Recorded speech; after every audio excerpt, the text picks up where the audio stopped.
Ben, Ben, Ben, check your Twitter. Check your Twitter, see if we live. Check your Twitter. Your Twitter.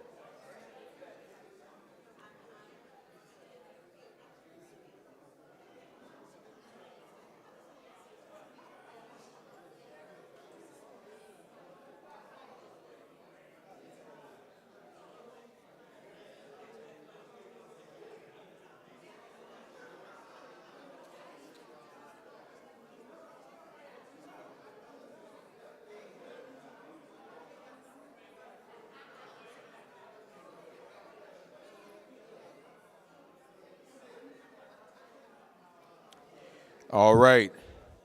If we could get everyone to take their seats as expeditiously as possible, and then we can get going here. Get everyone to take their seats, please.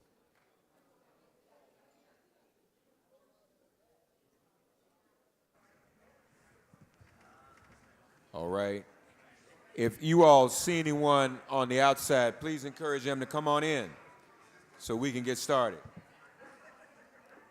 I want to welcome everyone to our next panel, which is digital transformation. That's what we're talking about. That's the theme we on. We're trying to get digital. Digital transformation, staying accessible and relevant to readers. Ben, we good? You on Twitter? We good? You see? Okay, you see? We good? All right. All right, good. As I said earlier, we're going to either reschedule or postpone or might have to cancel the trip over to Fitz. There is severe weather.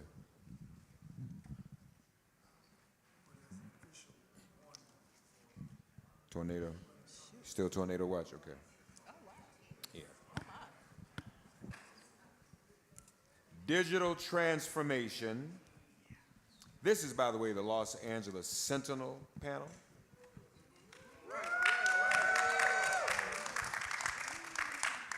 Amen. Digital transformation, staying accessible and relevant to readers, powered by Intuit. I'm going to introduce our moderator and have her introduce the panel. Why don't we do that? Our dear sister, she is the host of the Los Angeles Sentinel Daily Brief. Neely Anderson's going to get us going. Give Neely a round of applause. Another young person in the struggle who believes and supports it. We need to keep bringing this generation up, don't we? Neely Anderson, go right ahead. All right, I'll take the young person. I'll take that. Not young? Yes, I am young. I'm young, gifted, and black. All right, good afternoon, everybody. Everybody full? All right, so don't go to sleep. We're going to keep it lively. We're going to keep it fun. My name is Neil Anderson. I've been working with the Los Angeles Sentinel for about 20 years. I love my community, and I love the Los Angeles Sentinel newspaper. And I'm just so thankful to the Bakewells for their leadership and for their openness as we continue to go from print to digital. And really excited to have Intuit with us today. So I'd like to introduce Derek Plummer, who's the Director of Public Affairs and Communication for Intuit. Let's give him a round of applause. Seated next to him is our fearless leader, Pam Bakewell. She's the Chief Operations Officer of the Los Angeles Sentinel. And we have Jamal Miller. He's the Senior Director of Product Marketing at Intuit MailChimp. Anybody familiar with MailChimp? All right, well, for those of you who don't know, you're going to learn more about that today. So we're really excited to be here today because this year, the Los Angeles Sentinel is celebrating 90 years. We turned 90 this year, right, of curating the Black experience. So we put a little video together today for you so you can see what the LA Sentinel is all about. Rob, we're ready. Any idea where to start? Only paper that covered our murders back then and even now is the LA Sentinel. You know, the Sentinel is the #1 Black newspaper in America, and it's important to us. Our ability to promote things that are good for us outcomes that are good for everybody.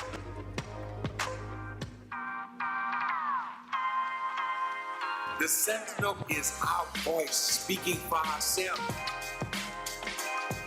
It's our ability to tell our own story. Welcome to the Daily Brief. This is where we talk black and talk back to the headlines that are impacting the black experience. I'm Neil Anderson, and here's what you need to know for today. I want you to start talking about the Chris Paul Leadership Alliance. We bring 5 kids from every NBA city. An arrest warrant has been issued in Mexico for a woman suspected of fatally assaulting Shanquilla Robinson. Concept of tithing only based to a church, or is it just 10% of wherever you want to give? The tithe goes always to the local church. Who's entitled to reparations? Is it direct descendants of slavery? With blood and blood lineage, we're going to have to come together as a group to decide what is the best way to move forward. Joined by the Secretary of HUD, Marcia Fudge. And we look at all things and all things are equal so that we can get more young families and black people in particular into homes. The Supreme Court is moving to overturn Roe versus Wade. Elections have consequences. That's why it is so important for people to get engaged in every single election. Hip hop turns 50, and for 50 weeks we are celebrating the culture that changed the world. It turns 50 this year. Okay. Hip hop. Hip hop turns 50 this year. Wow. Unfortunately, I'm going to tie it back to what we just been talking about. So does the war on drugs. The war on drugs turned 50 the year before last year. Mm-hmm. And so they are tied at the hip. What do you feel your group's influence on hip hop has been?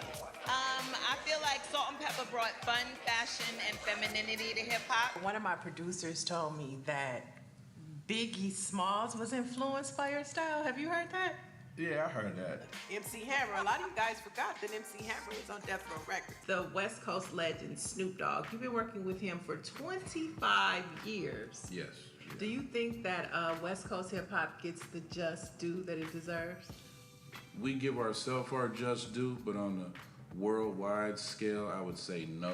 We are officially on the road to Taste of Soul, the largest family festival in Southern California. And we're excited to partner with Microsoft. Thanks for having me back. You know, I love talking to you. There's so much to talk about in reality TV. But I mean, you give us the tea. Now, for the latest in black news that's impacting the black experience, you want to head over to lasentinel.net.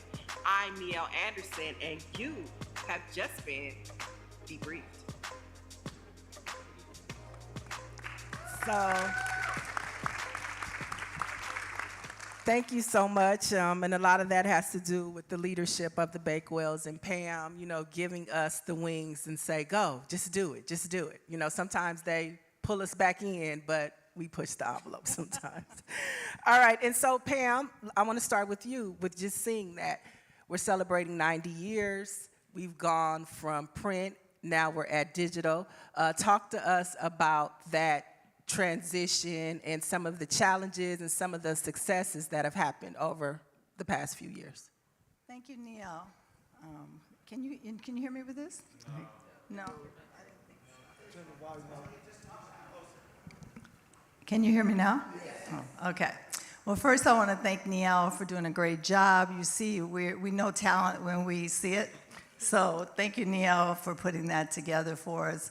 And before I start, I want to say on behalf of our publisher, executive publisher, Danny J. Bakewell Sr., that he brings greetings to all of you. And I am not his wife, I am his sister. I start off always saying that because I get, hi, Mrs. Bakewell. I just decided to keep my maiden name so you won't ask me how many times I've been divorced, okay? All right. All right, I was birthed Pamela Bakewell. And my niece, Brandy Bakewell, is here. She joined the company. Brandy is our new CAO because I'm trying to wean some responsibilities off of me as I continue to help our paper to transition in many other ways, like starting to work on my brother's biography, documentary, and other things to document the civil rights legacy of our leaders. So we're going to do that. So answer your question, when I've been working with my brother for over 40 years, so I'm still a teenager, but he lured me in out of college and said, I don't have to pay you as much as everybody else. And it's still true. But in any case, I had a college degree. He was real happy with that, and I've been part of the family business ever since in many different ways in which we have affected the community. So community's in my blood, and when we purchased the Los Angeles Sentinel, we're the third black family to own it.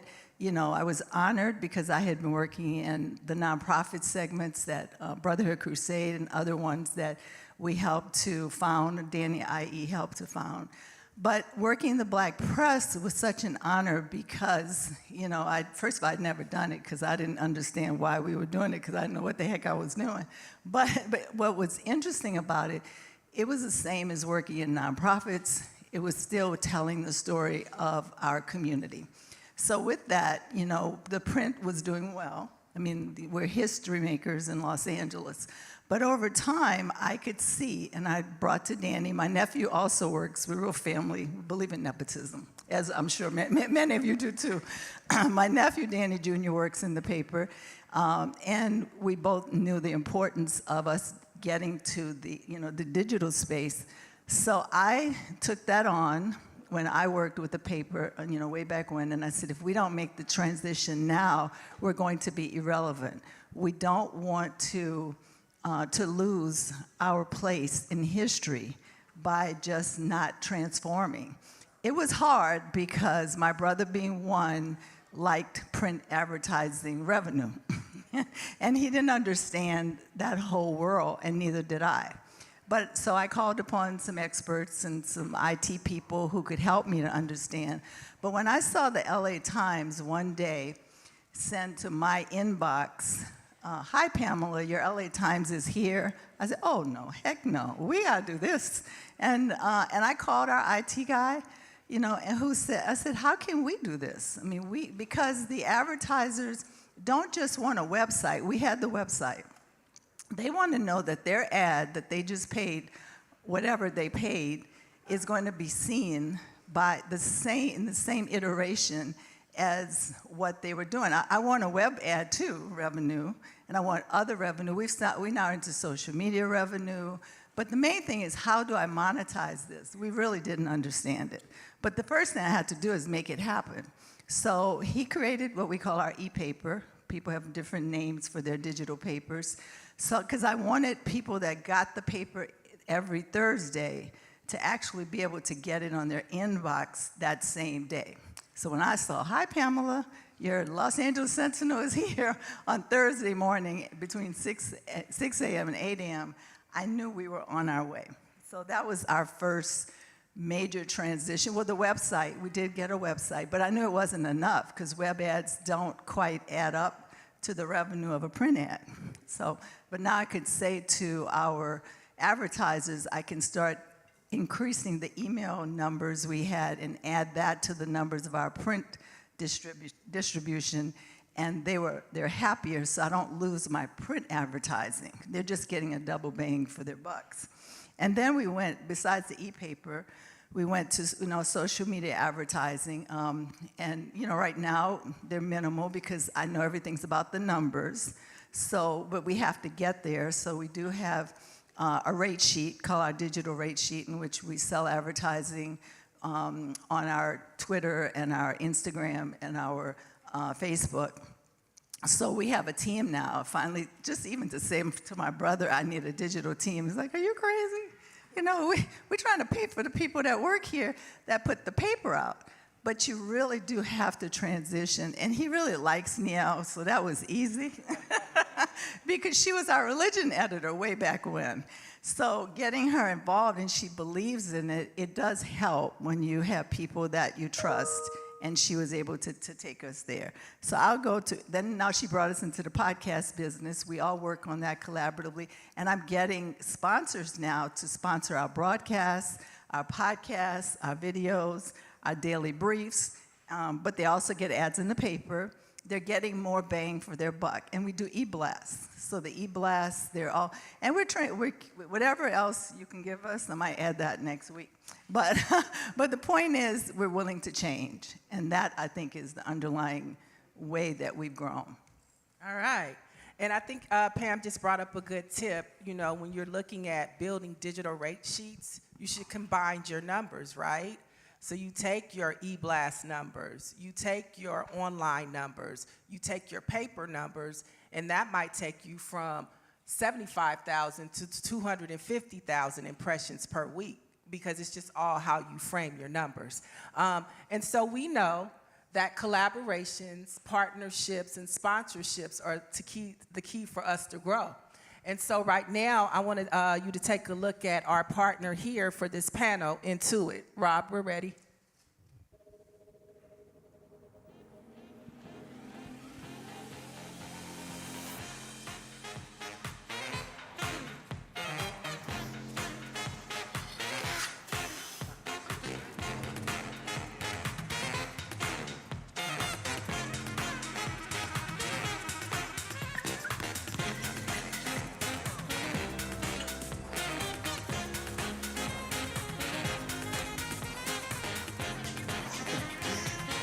Thanks, brother.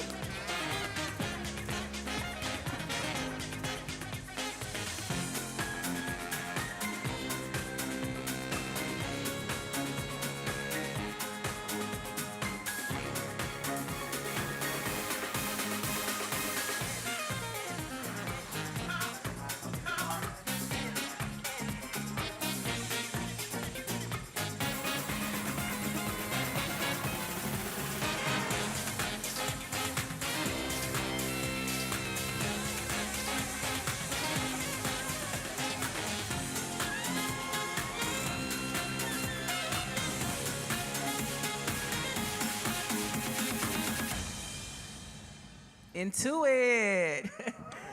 All right, so Derek, I'm going to come to you.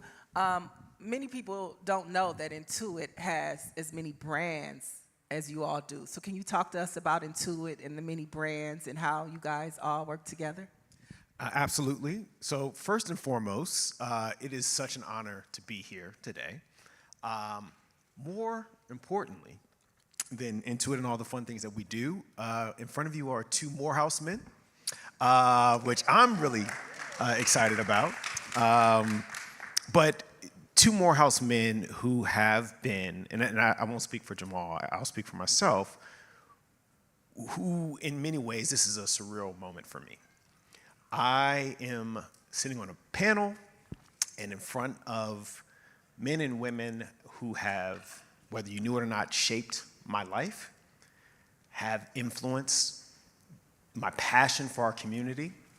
Dr. Chavis, seeing you here, one of my earliest memories was standing in front of the Capitol for the Million Man March.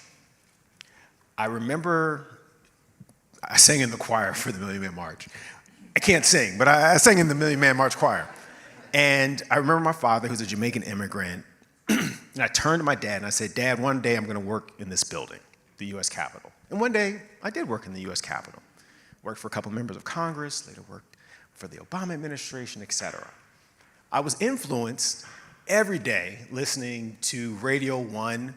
Mark Thompson is a hero to me, even though he may not know it. I want you to know it, brother. You know, and I would get my information daily from Radio 1, from the Afro, right? Before, you know, I could access it online, before the internet, right? Jet. Ironically, and again, the Lord is my witness. Last night, I'm sleeping, and I have a dream. And I guess the spirit of John Johnson came to me because I had this image of Jet magazine appear to me.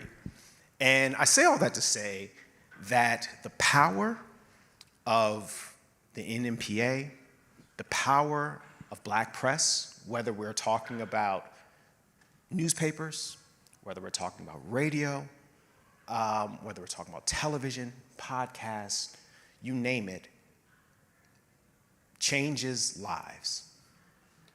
it has impacted my future and continues to do so.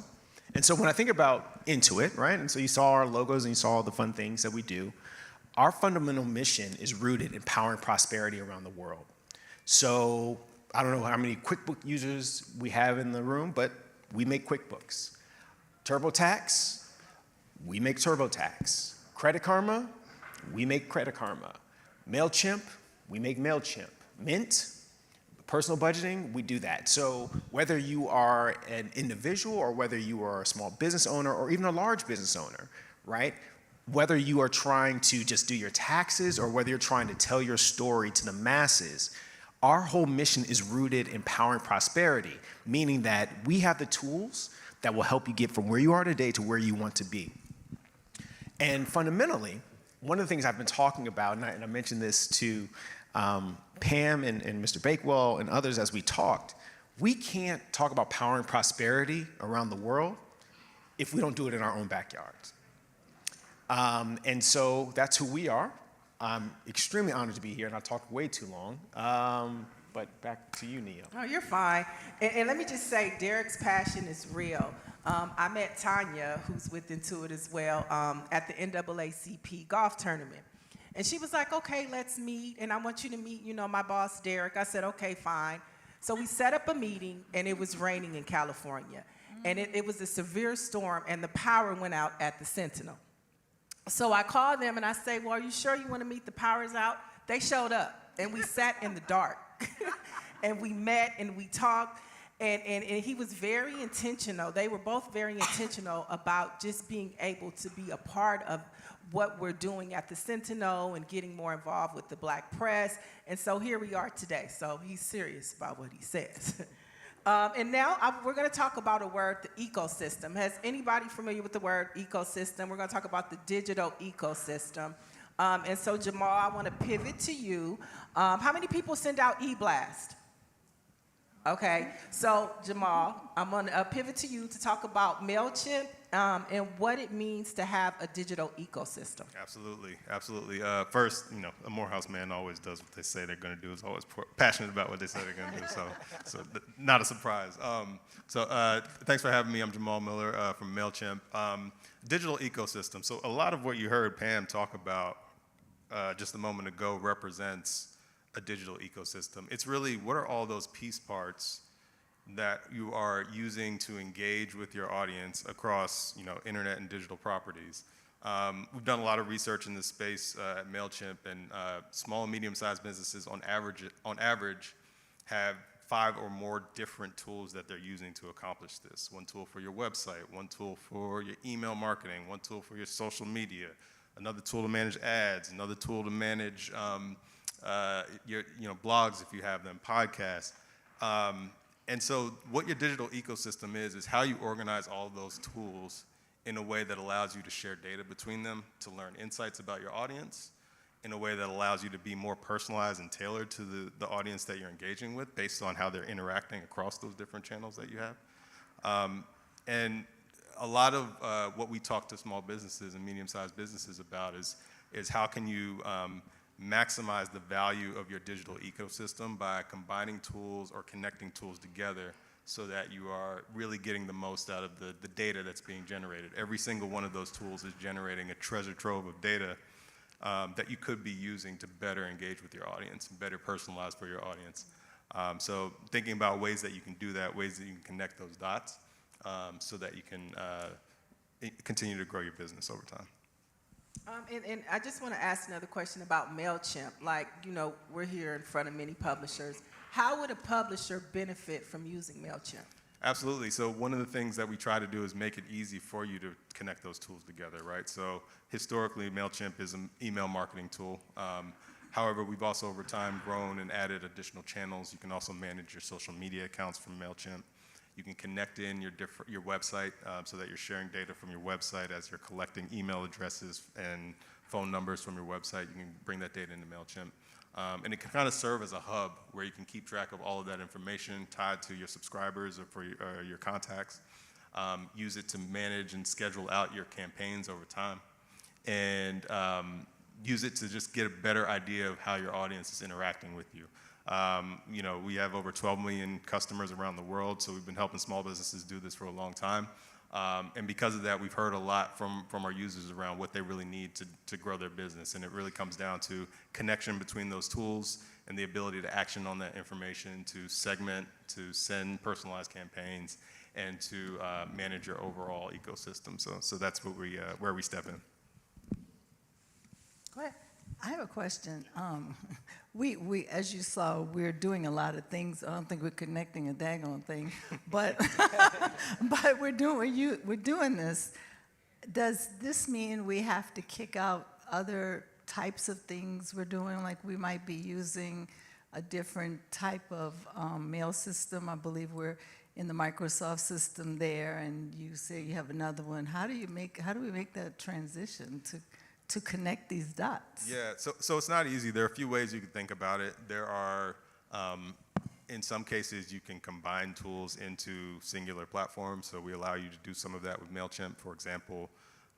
If you're able to manage your email marketing and all of your social media accounts from one space, that's less interaction that you have across, Facebook, Twitter, LinkedIn, et cetera. The other way you can think about it, though, is through integrating those tools together.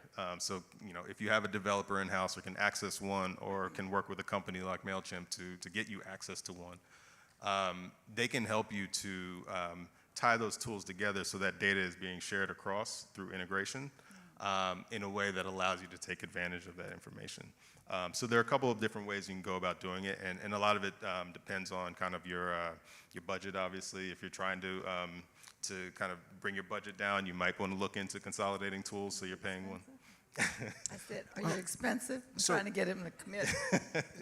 So here's what I would say, right? When we think about specifically for a business, the value for business, right, if you think about the B school definition, is being effective and efficient. So how are you going to be the most effective in terms of being able to get your paper, get your information to your readers? How are you going to be able to do that effectively and efficiently? So you might have a myriad of vendors that you use to actually do that. It may be more cost effective to have a single vendor. And I want to make sure that this is not like a, hey, everyone go out and get MailChimp conversation, even though I think we make an incredible product. This is really more about how are we being effective and efficient. The value of the black press. And we even kind of talked about this in advance of this conversation, right? You all are multimedia companies. It's not just about the paper, right? Or it's not just about one channel or one medium in terms of how you're getting that information. When you look at outlets, whether we're talking about the Washington Post, New York Times, et cetera, right? Yes, they are papers, but they're thinking about it from a holistic perspective. How are we reaching our readers where they are? We know that, in particular in our community, people get their information from their cell phones. So yes, you could have a website, right? But is it maximized for mobile engagement? Yes, you might have a podcast, right? But are people able to easily access it and engage and have a dialogue in many ways with the outlet, right? As well as within the community. Because fundamentally, the value of the black press that a Washington Post, a New York Times, Wall Street Journal, Fox News, CNN, MSNBC, you name it, will never have is the trust that has been developed over 90 years, 100 years in some cases, right? So people come to your website, they read your papers because it's trusted. They know they're going to get news in your outlets that they will not get anywhere else. But at the same time, the competitive landscape has changed dramatically. People can go to, I don't know, BET News to get information. They can go to the Shade Room, right? If you're hip and cool, like I am not, to get certain type of information. But some of these stories that have to be told, that must be told in our community, they can only get in the Sentinel, right? They can only get in the Voice, in the Amsterdam News, in the Defender, you name it. And so fundamentally, the question is, how do you ensure that you are being very strategic when it comes to engaging with your audiences? I'm not a techie. I work for a tech company, but I'm not a techie. But so what does that mean is like, yes, you can send out an email blast, Yes, you can do marketing, but you want to make sure that you're doing it targeted. So I'm going to this specific zip code. I'm looking for people who are looking for these specific things to maximize those dollars. Again, always thinking, how are we being effective? How are we being efficient? Right? The content is there. It's really about how are you ensuring that it's being delivered in a cost-effective way. I don't know what it's like to run a newspaper. I have no idea what it costs to have ink and paper, etc. I would bet, though, that the cost of being able to advertise and share your information in a digital way is going to be considerably cheaper and more quicker, right, than having to go to a printing press and that process as well, because then you have to account for gas to get things delivered, like all of those things. So the fundamental question that I think all of us have to ask ourselves is, are we maximizing our dollars? Are we being effective? Are we being efficient? And if there is a way to consolidate under one platform, great. But I think we have to have a paradigm shift in terms of how we're thinking about engaging with our audiences. And that's talking about that ecosystem. And I think you brought up some really good points about how the Black press, we're hyper-local, right? Nobody can tell our community stories better than we can. And so I want to talk to you and just use LA as an example. You're building the Intuit Dome. Intuit Dome comes to LA. That's going to be the new home of the Clippers in the city of Inglewood. Black mayor, Mayor James T. Butts, he's turned Inglewood into a entertainment mecca center. You know, we have the Chargers, we have the Rams, now we have the Clippers and the Intuit Dome. But because Intuit is in LA, talk to us about why it was so intentional for you to build partnerships like with the Black Press, with the Urban League, and many of the other things that you're doing. And this is just an example of identifying different brands and companies that come into your town. And how do you engage with these brands and companies to help maximize the dollars that we're talking about? So I just want you to talk about what you're doing in LA. Yeah, I mean, look, on a very, very basic level, as I sit amongst people who I have admired my entire life, I understand the value of community. I understand the value of partnerships, et cetera. And so, yes, you know, I live in DC, so I don't know LA that well, but apparently the other team in LA, the Clippers, we are helping to sponsor, we're gonna be the name sponsor for their new dome. So the reason why it was important to us to sit down with the Bakewells and others is because we recognize that in our community, we have to make sure that people know who we are, right? And we know who they are. It goes without saying, we knew who the Sentinel was. The legacy and the work of the Sentinel, the Bakewells, is very, very known. I know it, living in DC. I've seen it. At the same time, we're really proud to be working within the community. We just announced Intuit Ideas, which is a partnership that we're launching with the Los Angeles Urban League. And what that looks like is we're bringing together all the products that we talked about, right? QuickBooks, MailChimp, yada, yada, yada, under one program, because we talk about connections, but even within the company, we haven't established those connections. So we're launching Intuit Ideas, and the fundamental crux of that program is to bring together all that Intuit brings to the table when it comes to power and prosperity, coupled with our AI experts. So for QuickBooks, if you have all your stuff in receipts and everything in paper, you can send it to QuickBooks, and in 2 or 3 weeks, they'll come back and everything's in QuickBooks, and everything is automated. MailChimp, if you want to set up, not set up a website, but you already have a website, but you want to maximize it, MailChimp can make sure that eyeballs see it, yada, yada, yada.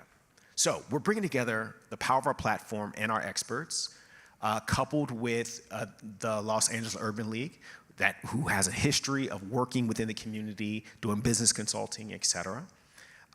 So program participants, and IDEAS stands for invest, develop, empower, accelerate, and scale. Because fundamentally, that's what we're helping to do, that's what the Urban League is helping to do, and that's what these program participants are doing for themselves.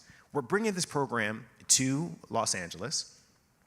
Program participants will get our products for free, they'll get access to our experts for free, They will get hardware for free.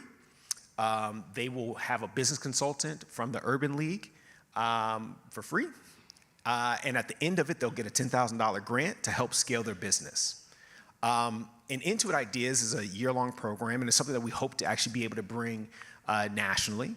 But the reason why we're doing these types of things is because we know the value of our community, and we know that we have to make sure that we're providing the same tools to business owners in our community that look like us, that for so long have not necessarily had those things.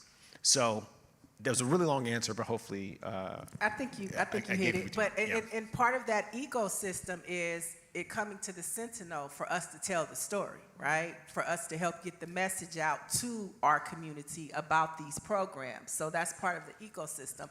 Pam, I want to pivot to you since we're talking about thinking outside the box, and we're talking about NTR, which stands for non-traditional revenue. Sometimes as Black papers, we have to think outside of just print and digital and maybe events and programs. And so I want to talk to you, Pam, about Taste of Soul and just the women's event and how that has helped. CBS. Oh, I'm going to let you break the news about CBS. I'm going to let her do that. But how sometimes you have to find other forms of revenue to fill in the gaps to sustain you for the year. So I want you to talk a little bit about the non-traditional revenue. Well, I have to give... Your microphone. I'm sorry. I have to give that credit for Taste of Soul to Danny Sr., who we're from New Orleans, and he wanted to have a parade his whole life that he would be the king of, okay? So I think instead we're still trying to get a parade, but we can't fit it to go down the Taste of Soul because we draw 350,000 people to Taste of Soul each year, and we've not had a major incident in 18 years. Because, seriously, this is our 18th year, so 17. So that was a brainchild of his, and we partnered. Collaboration became the key. 2 major radio stations partnered with us. It was Kathy Hughes that first partnered with us when she owned a station in Los Angeles, and KGLH, Stevie Wonder's station. When she sold it, 94.7 The Wave stepped in, and we've been going strong ever since. They anchor the boulevards. We started, all of you know Brenda Marsh Mitchell, who was Danny's right arm, who since passed away, and I think he gave her the idea, and in 3 months, she had at least 25,000 people walking up and down the boulevard with maybe 10 vendors. We now have 350 vendors, small businesses, and 5 music stages. So it has grown with the thought, and people get advertising with that. So sponsors don't just come in for 1 day in and 1 day out. We package it, and we've grown. Every year we do something a little different because we're a small team. We don't really have a company that produces Taste of Soul. We produce Taste of Soul. So we hold it close because it's not the revenue that people think we get because we have to spend a lot, but we also know we protect the brand. We really don't want somebody out there taking advantage of Taste of Soul. Everybody's got a taste in their community, but Taste of Soul of Family Festival, that's ours. So it's worked, and we are welcoming all of you to visit us. I think you have to see it to believe it, but yeah, thank you. And you've been there every year, seeing it and believing it, thank you. And so has Dr. Chavis, but with that, you know, many of the sponsors here have been there before. We're leaning into it to come on in. And I'm working it. But that's what I've learned, and I have learned it from my brother, is really you have to have a win-win relationship with these sponsors. We are not asking for charity. We're not asking for, we give you more than enough because you get to be in front of 350,000 Black folk that spend money and support those small. But we have one vendor that comes from Chicago, and she started with one. I won't tell who she is because I don't want her to get in trouble with the money she's making. I don't know what she reports, but and they don't want us to. Trust me. The word. We'll get one of the tax people. Yeah. So some of our stories may not get told the way it should be, but she started with one booth, and she does 3, and one comes from Atlanta. So it's not just the local businesses, but we do push the local businesses, and they are, as Danny said, they're not cooks, they're chefs. They're our chefs, and we have to give them the respect that they need. The other one was the support of women.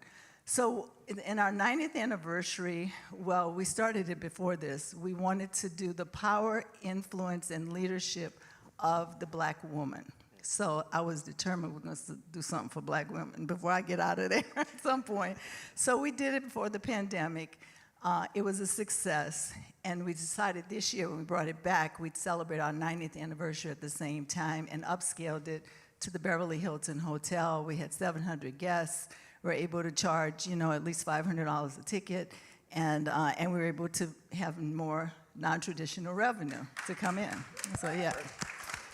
And then the news I will share now is we have been partners with CBS 2, KCAL News for years. They come to Taste the Soul. Last year, they actually broadcast live all day the news from Taste the Soul and had a stage. But they have asked us to be their partner, and every Thursday at 10 a.m., there's going to be an LA Sentinel news segment live on television. And Niel is our host. So we actually have an in-house host. We will launch at the end of July. This is not just a conversation. And most of that is because they feel we are the experts in local news for our community. So they don't want to have to go and do it themselves. Why do that when you can partner with an entity that already, is the expert? And so that's another way. Now, we don't know how we raise the money on that, but that's my question. So, but we will be selling advertising with them, sharing 50-50 split on whatever they sell, and we get to keep whatever we sell. That's a good partnership. And one of the things I want to say about Taste the Soul, when Pam mentioned that there's been no incidents, it's because of how Mr. Bakewell decided to reimagine public safety. We're always hearing reimagine public safety. Well, the Nation of Islam is at the forefront of security, and the LAPD falls back. And so we police ourselves. And so if there's an altercation, the FOI and Able Solutions is there to handle the situation, and the LAPD is the support system. And so when we talk about our ecosystem, it's how we reimagine Black LA and Black America should be. And I just think that is so important because I think that deserves a round of applause. Please go to our website to tasteofsoul.la.org. Danny does an interview with Pat Harvey of CBS talking about how he came up with the idea, but most important, it's our community, and we police ourselves, and he talks about that there. All right, so we want to open it up for questions, if we have any right now, because we're running out of time, so. I really have a comment. You did not do yourself justice. Y'all, when I say Taste of Soul is off the wall, off the chain, they got #1 acts on every side of the street. They got in the middle for kids, down at the end. But can you talk about, and I don't know if you should or want to, and I know Ben agree with me, you leave out the Brotherhood at the Beverly Hills. That's awesome every year. I mean, I'm going to tell Danny on Well, part of that is Danny, and this is not the Danny show, but trust me, he's going to call me and ask me how much did I say his name. So, but no, I'm joking. But Danny is the founder of, he's a co-founder along with Walter Bremont and Brother Crusade. They do a big event at the Hilton with top folks in December. So that one is off the charts too. But that's the nonprofit side of all the work we do. Danny is the founder of 6 nonprofits in Los Angeles. So before we got the Sentinel, we were deeply rooted in Black life, and the commitment to Black love and Black children and Black families. So. With that answer, can you tell us how to do the nonprofit and the business and how we separate it? Well, you do have to separate it because your foundation money is very different. Oh, Mothers in Action, where Brenda March Mitchell was, he founded Mothers in Action to get mothers who are in welfare together, but it's really his commitment. They're 501c3 organizations. They have to have their own, internal stuff. We we don't mix those. We intentionally tell people the Sentinel is a business. We are not a nonprofit, but we do have nonprofit partners, and that's the Brotherhood Crusade and Mothers in Action. And sometimes we encourage the support to those entities if they cannot support us. So that's the best that we can do in that regard.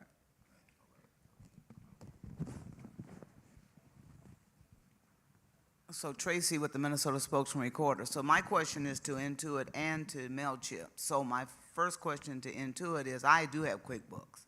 And one of the problems that I seem to incur with it, and I just wondered if it's intentional that QuickBooks is doing this for profit's sake or not. But a lot of times when I call with problems, I get people from India, which I have no racial discrepancies, only when it comes to understanding and time. It's very much hard for me to call and spend an hour getting a short answer and always having to they have to dial in each time. So that's my question to you. And then for MailChimp, how do you integrate all the different things? Like, does it even integrate with QuickBooks so that your clients that are in QuickBooks can now get, your advertisers that are all in QuickBooks can now get your messaging through MailChimp? Yeah, I can answer that. Answer that first question. The short answer is absolutely. QuickBooks and MailChimp integrate so that all of your contacts and information in QuickBooks regarding invoice payments and your advertisers and their contact information can be ported over to MailChimp, and you can use that to target campaigns to them. So absolutely, and that's a big part of why MailChimp and QuickBooks go so nicely together, because there's that symbiotic relationship between where you're managing your money and your finances and making invoice payments and that kind of thing, and how you're communicating with those same customers or clients or contacts. So yeah, short answer is yes. And then in terms of your first question, thanks for sharing that with me. I want to be fair. Like, that is not my area of expertise, right? Like, that's not my role within the company. I do work very closely with what we call our customer success team.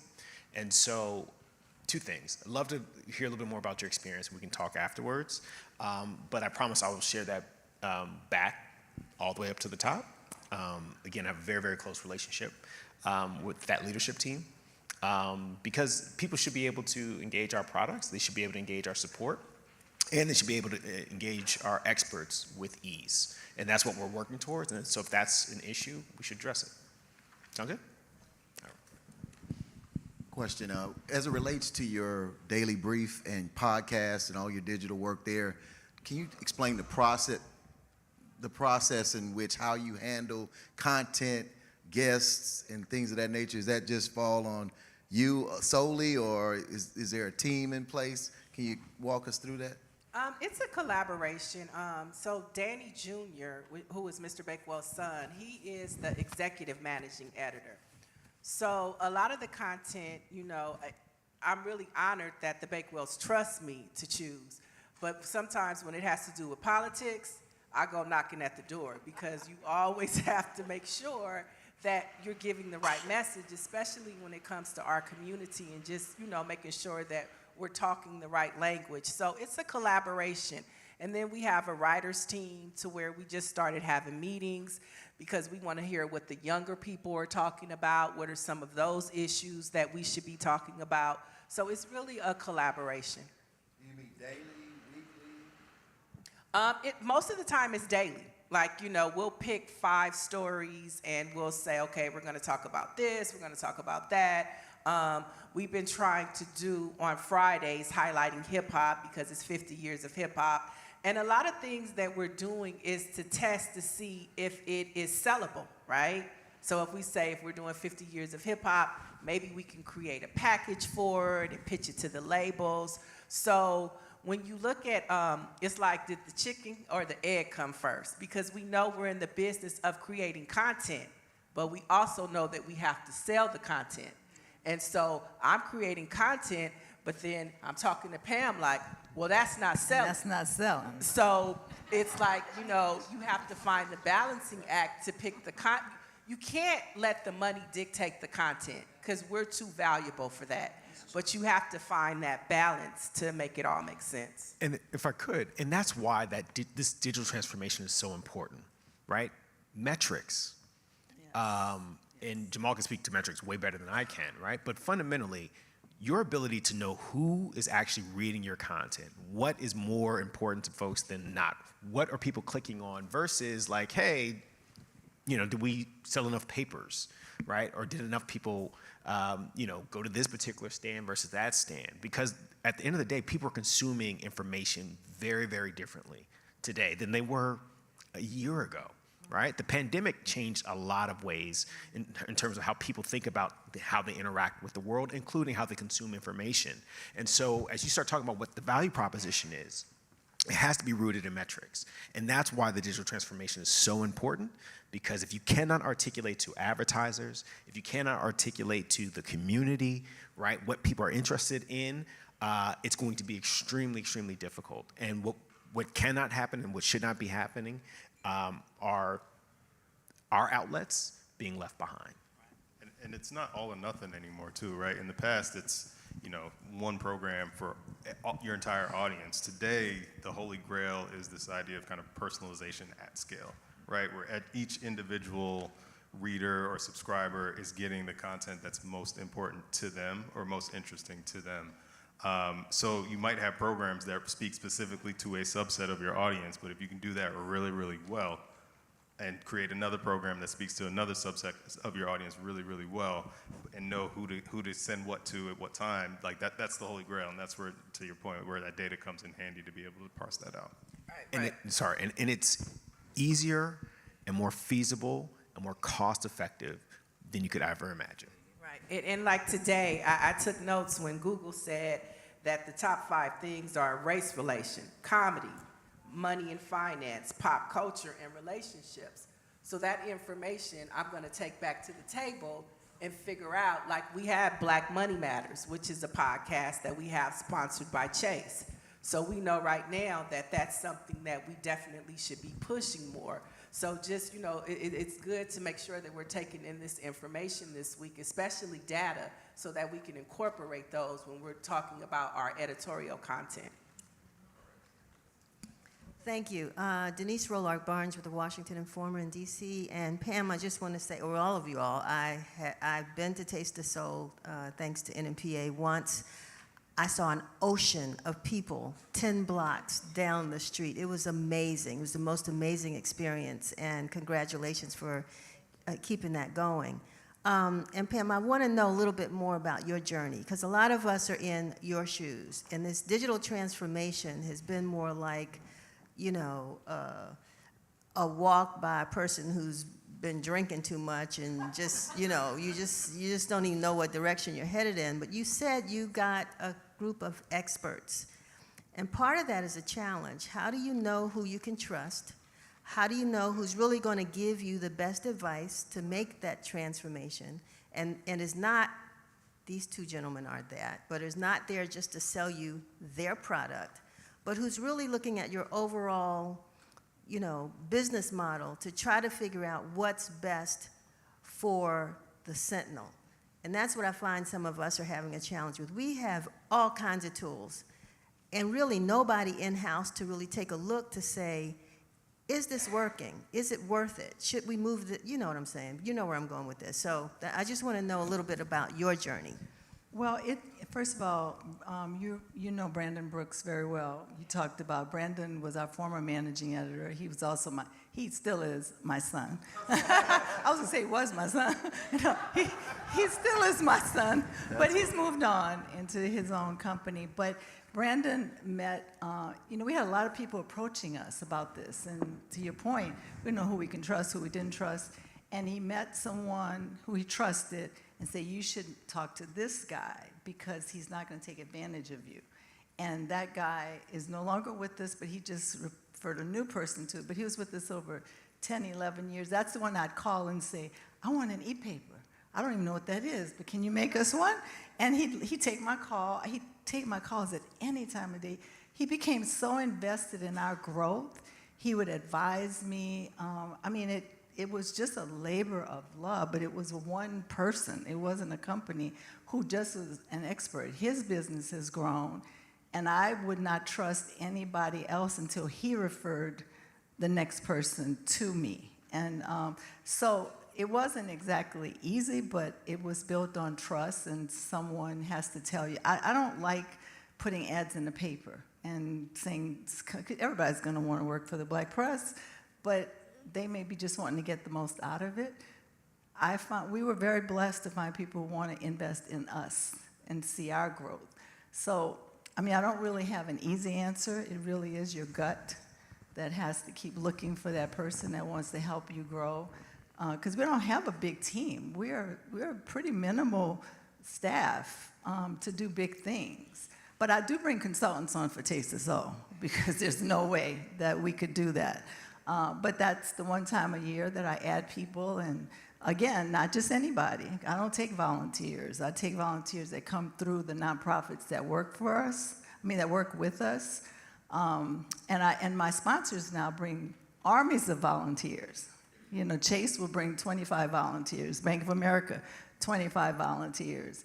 And they will man the children's world or do this or that. Yeah, we've gotten pretty savvy at how we use our sponsor relationships, but you do have to be careful. So, like I said, I don't have the answer. Quickly add, I think, any tools that you may be using should have networks of certified experts who are independent, in a lot of cases are freelancers, are small businesses, agencies themselves, who can help you out. I know for MailChimp specifically, we have a network of certified MailChimp experts that are independent of MailChimp, but they are specialists in helping companies get the most out of MailChimp or other tools that you might be using. So that's another place to look, is like any software you're using today, look to see if they have a network of related experts or certified experts who you can vet yourselves and they're independent of the company, but they should know what they're talking about and can tell you if this is the right tool for you, if not, what is, how you connect those tools together, that kind of thing. So lean on your software providers. And we do try to give opportunities to black folk. So that's the other thing. We can't advertise we're looking for a black person. But if it's in the Sentinel, you kind of know who we are and what our philosophy is, what our goals are. But that's become tough. Jamal, real quick, can you talk a little bit about our work with Capital B? Yeah, absolutely.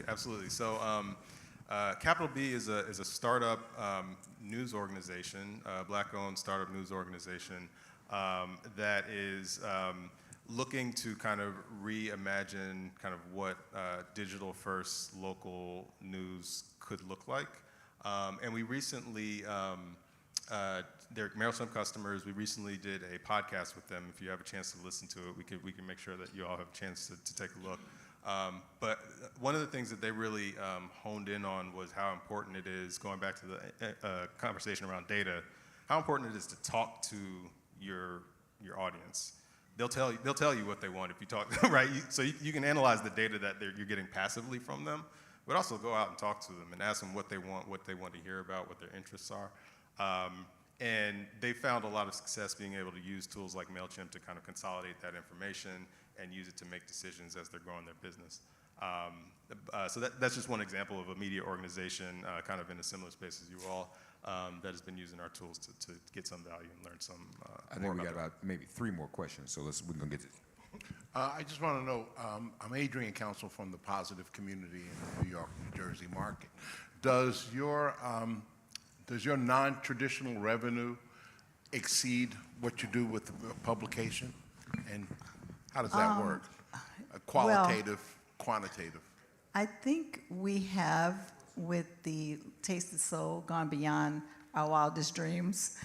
It really has gotten big, but because we have these non-traditional events, that's beyond, our advertising has increased. You know, my nephew, Danny Jr., says we really need to split that now and, talk, because the Taste of Soul is under the federal ID number of LA Sentinel. So it's combined, but we looked at it recently and saw that our advertising has gone up because people are seeing us in more places, to your point, the ecosystem. they're very, very much getting into, I want to buy a digital package. Well, our digital packages are now pretty costly.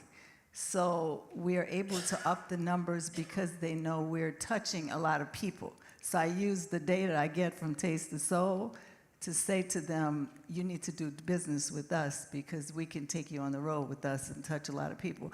Because Taste the Soul, we start advertising next week. So the logos of our sponsors will hit the papers next week. And the higher level sponsors get ads and all the other things. So we're finding our advertising is going up at the same time. Hello. So my name is Ayana Anderson, and I am from Dallas, and I work in the communications marketing space. And so I have a question, I think, for you, young lady on the stage. From a corporate sponsor standpoint or corporate advertiser standpoint, if I'm a potential advertiser representing a potential advertiser, and I come to you and say, I have a $20,000 budget and I want to put that behind a digital ad buy, what would be some of the questions that you would ask? What would you need from me? And what are some of the services or offerings that you would likely be able to offer me and as part of that package? Well, generally, we now give them options. And so I take the 20,000 and I'll say you can have maybe X amount of half-page ads, some e-blasts, some, a couple of social media posts, and or they may be more interested in no print and all digital, as you just said, digital. So I'll give them options to get a little more of this, a little more of that, and they can come back and choose option 1, 2, or 3. Pam, you left out sponsoring the Daily Brief. And sponsoring the Daily Brief, yes. I have to add that to my repertoire.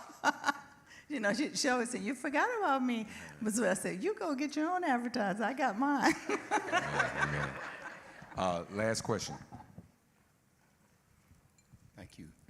Ms. Bakewell, I'm John Warren, publisher of the San Diego Voice and Viewpoint. And first I wanted to give a compliment in terms of the Sentinel. Some 35 years ago, when my late wife and I bought the Voice and Viewpoint, one of the first things we did was to come to LA and meet with the previous owners of the Sentinel. And they were kind enough to show us things that we would have never known because we didn't know the business. And so over the years, back to Ken and now with Danny, we've maintained a relationship. You often run my columns every week. My question, though, and I don't know how it fits in with this, in those days we could interact with each other if we had a question about something. And so much of what you shared today, we're doing a lot of those things, but some of us need to be able to talk to someone like you, separate and apart from the corporate people outside, to see that we're on the same track. And I guess I'm kind of curious, how do you handle that, since your time is limited, your staff is limited, and yet I know from dealing with Danny that we still like to try to help each other. Yeah. Well, whenever I get an email, I do respond, and I'll set up a time to talk to someone. I think Danny Jr. is the same way. I'm trying to teach Brandy a lot to, begin to learn this business, to be receptive. We've had visitors from other NNPA papers. We're opening our arms. We don't ever shut the door and say we don't have time. But maybe that's something I can talk to Dr. Chavis about, that we could, have some discussion times, maybe through NNPA funneling something. I don't know, but, we're pretty open. We're still pretty open. Yeah. Very open. You used my pictures while I was with President Obama. All of your front page contiguous. Before we go, we want to show our last video to give you just a taste of what Taste the Soul is all about. Rob?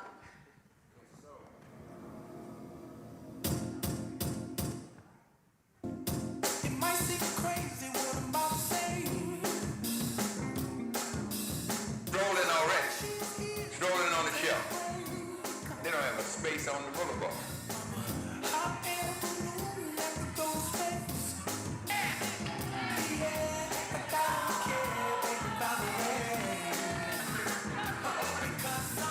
Trouble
chickens on bread. Because we sell out of everything at the end of the night, so.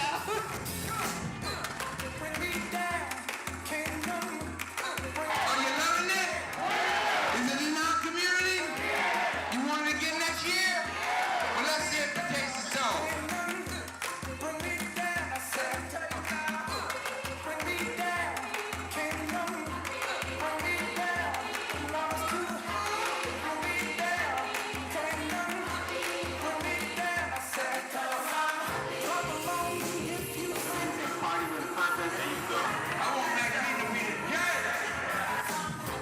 Taste of Soul is all about bringing the heart and soul of our community together.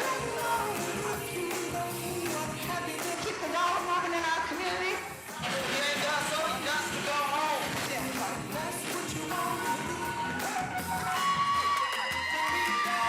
So what is Taste of Soul to you? Having fun with black people. And ready to get together. And being in one big happy family community.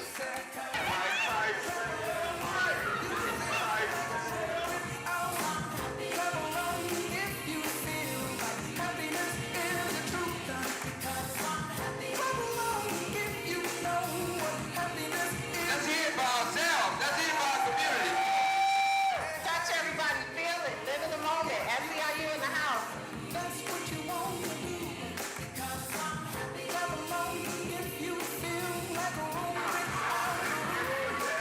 Black, bold, Taste of Soul. There you go.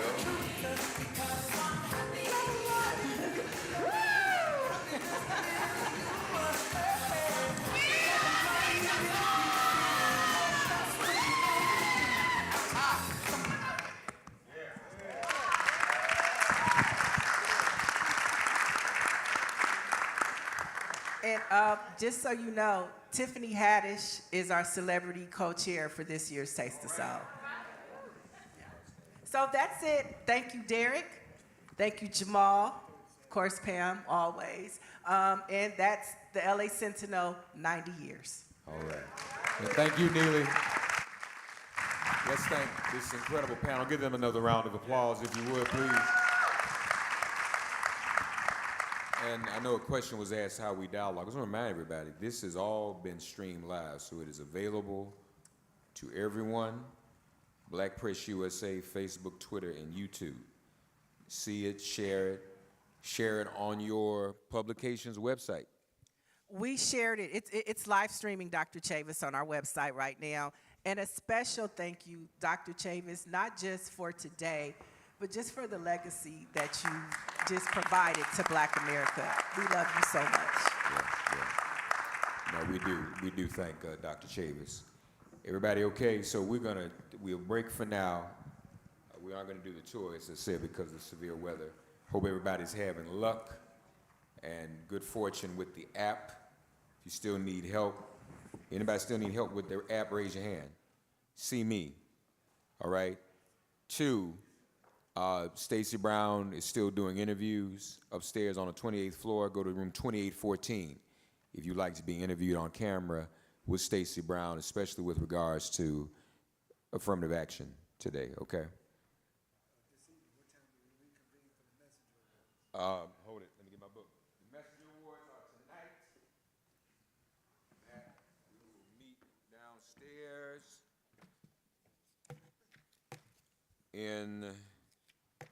we'll meet downstairs at 6:15 for the pre-awards dinner reception. At 6:15. Yeah, it'll be on this floor. E, F, G, and H. So I think it's taken up. We'll go back to E. We'll start there and it'll kind of spread out to those other rooms. Yeah, the reception will be right here in the foyer. 6:15 foyer, 7:30 dinner. Messenger Awards dinner. The NNPA Fund Messenger Awards dinner. All right, everybody good? It's been a good day, hasn't it? Give yourselves a round of applause. NNPA.